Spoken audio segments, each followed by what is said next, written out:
Okay, so today we're going to really dive deep into something that I think affects pretty much everybody in the tech world. Yeah. And that is leading IT teams. Oh, absolutely. Especially in times of, disruption and change and all the things that are constantly happening in the tech world. Right. So we're looking at this article. It's called, "What Does It Take to Unite IT Teams in Turbulent Times?" Yeah. By 𝗬𝗏𝗏. Mm-hmm. And I thought this would be really relevant to, anybody who is either leading a team or is part of a team in the IT space. Right. And one of the things that I thought was really interesting just right off the bat is that they were talking about how, 70% of digital transformations fail.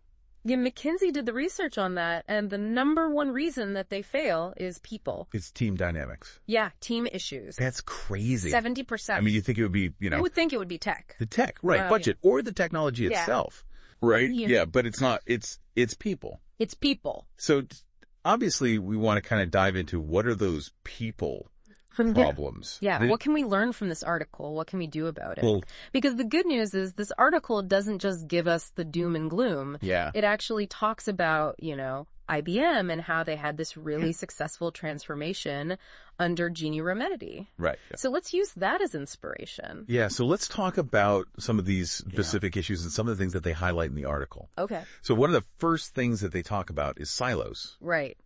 Which is something that I think we've all probably experienced somewhere or another. And actually, if you think about it, silos are kind of the opposite of a team. Right. When you think of like a sports team, everybody's working together to get the ball in the hoop or whatever the end goal is. Yeah. But when you have silos, you have all these people kind of working separately. Right. And they even maybe have competing goals sometimes. Exactly. Or they're kind of protecting their own little fiefdom. Yeah, exactly. Their own little turf. So the article really emphasizes breaking down those silos. And one of the things that it talks about is open communication. Yeah. And, they talk about using tools like Slack or Microsoft Teams to... Which everybody's using now. Right, exactly. But it's not just about the tools. It's about fostering that rapport. Right. So encouraging informal interactions, even like team building activities that are maybe not work related. So, just getting people to know each other on a personal level. Right. I think that's one of the things that's really tough in a, digital world. Yeah. Especially now where everybody's remote, where a lot of people are remote. Yeah. It's like, how do you build that camaraderie? Yeah. That sense of like, we're all in this together. Right. So the article talks about that a lot, like just really trying to focus on those connections. Mm-hmm. Okay, so let's say that you've got your team communicating. Okay. They're getting along. Like hanging out. They're having virtual coffee breaks. Yeah. What's kind of the next hurdle? So the next thing that this article brings up. The article brings up, and I love this analogy, is a compass. Okay. You've got to make sure that everybody on your team has a compass and they know where north is. Great. And north is the team's vision or mission. Right.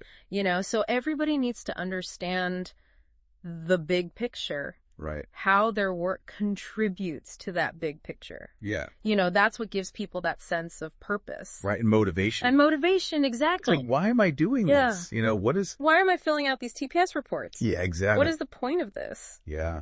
So the article, it uses IBM as an example again. And it talks about how when Ginni Rometty took over as CEO, she had this really clear vision for where she wanted to take the company. Yeah.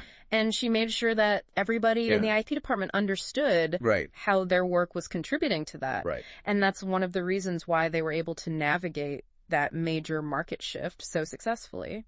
Okay, so we've broken down the silos. Okay. Everybody's on board with the vision. But now we're in the tech world. Yeah. Things are changing constantly.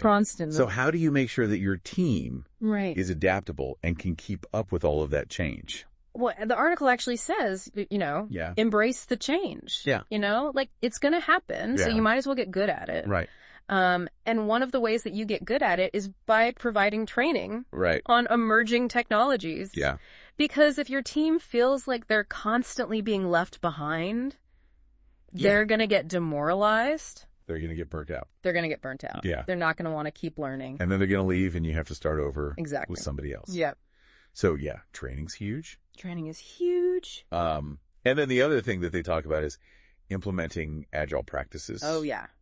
which I know is like a whole... There's a whole thing. Yeah, it's a whole methodology. Yeah. But basically what it comes down to is... Being flexible. Yeah, being flexible and responsive. Yeah.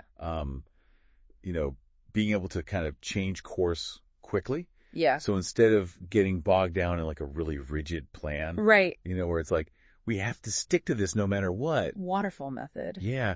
You're kind of more iterative. Exactly. And you're getting feedback all the time and you're adjusting as you go. You're failing fast and learning from your mistakes. Okay, so we're communicating. Right. We're aligned. We're agile. We're adaptable. We're rock stars. But there's still one more thing.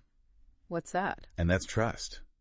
Oh, yeah. This article really emphasizes how important trust is.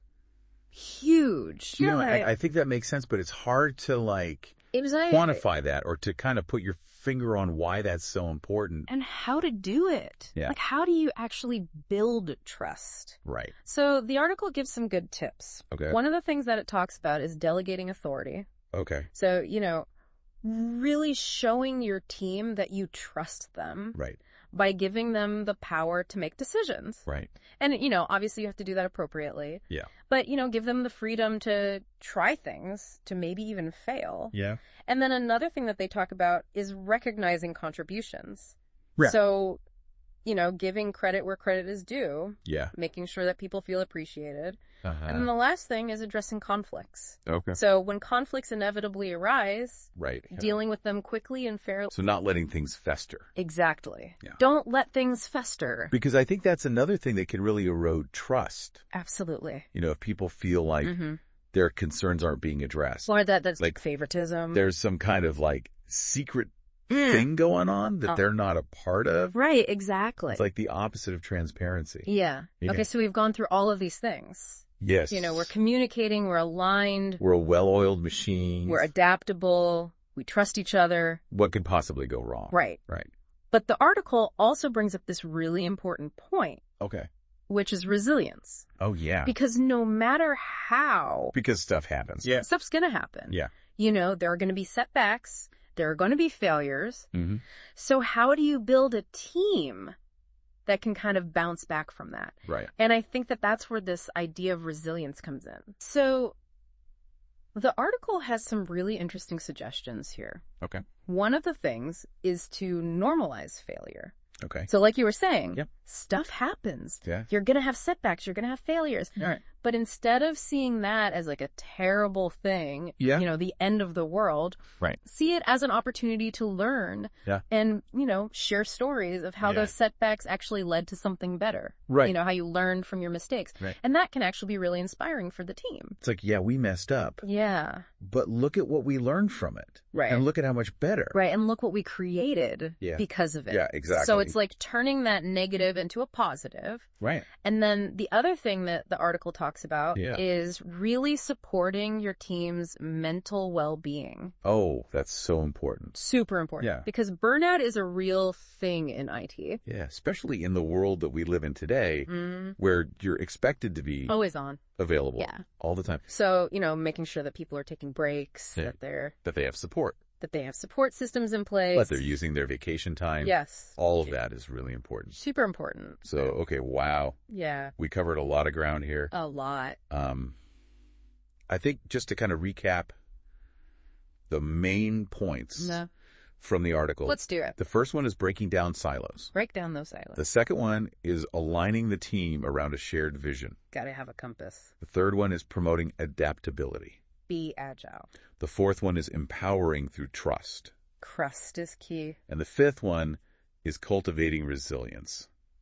Be like a bouncy ball. So those are some really, really great takeaways from this article. Yeah. I think, no matter what your role is in the IT world, whether you're leading a team or you're part of a team, these are things that you can really think about. Absolutely. And try to implement. Yes. So I guess my question for you listening is, what resonated with you the most?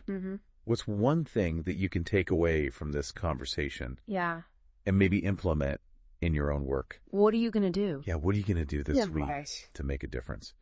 Because I really do think that, building strong teams, it's not just about the technology. It's about the people. It's about the people. Yeah. It's about the human connection. human tone. And that's really what makes it different. That's what makes it all worthwhile. Exactly. Absolutely. All right. Well, thanks for joining me on this deep dive. My pleasure. And we'll see you next time. See ya.